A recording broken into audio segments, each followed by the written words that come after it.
I don't know if you remember that we had a special way to compare fractions. It was cross multiplication. I know this thing goes into a whole bunch of stuff, but if I compare, I'll go 8 times 6 and get 48. Gosh, that's a straight line. And I'll go 9 times 5 and get 45. So this side is bigger. All right, that's the main point. Now they're going to take us and go through all kinds of things where we change to the same denominator, which is going to be 18.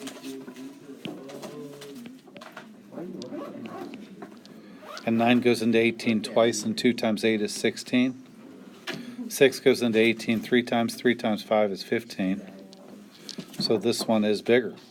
So just getting to the bottom of it, I could have done it faster by cross multiplying. The bookstore has 96 copies of a magazine. Yesterday it sold a third of them. What's a third of 96? 99. A third of 96. Tyler says that it's 99, but he didn't think before he opened his mouth. Mr. Assume to hold on to these. 30. So a third of 96 of means times. This is podcast. A third of 96.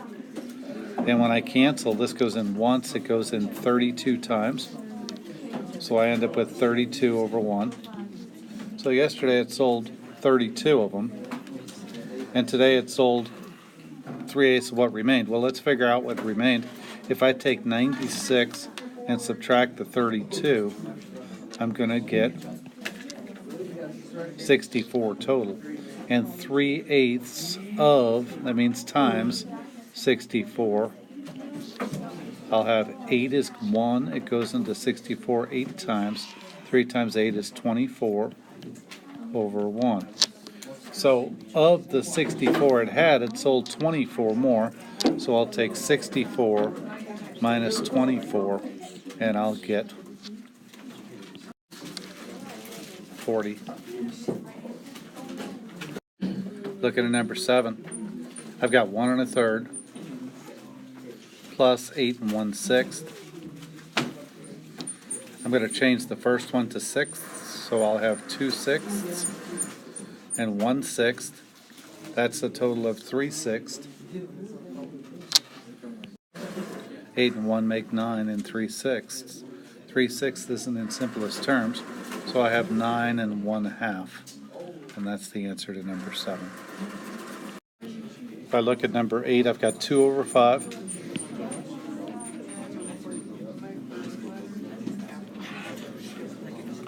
Plus z over 5. So this is a common denominator. I'm just going to add across the top. I'll have 2 plus z over 5. On number 9, I've got 4/9 minus 5/12. I'm looking for a common denominator of 9 and 12. It's going to be 36. 9 goes into 36 4 times. 4 times 4 is 16. 12 goes into 36 3 times. 3 times 5 is 15.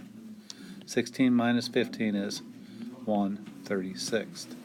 That's the simplest terms. Finally, on the last one, I've got 3 to the second power, negative 3 halves raised to the second power. That's going to be 9/4. And that is in simplest terms. I can change that to 2 and 1/4. On number 10, the second part, I have the opposite of the square of 5/3. Oh, it's not the square, it's the 4th power. This is kind of hard. 5 to the 4th power is going to be 25 times 25. Because this is 5 squared and this is 5 squared. So 25 times 25 is going to be 625.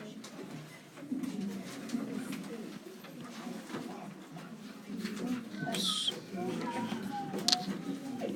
3 to the 4th power is going to be 9 times 9, because 3 times 3 times 3 times 3. And that's going to be 81. So my answer is negative 625 over 81.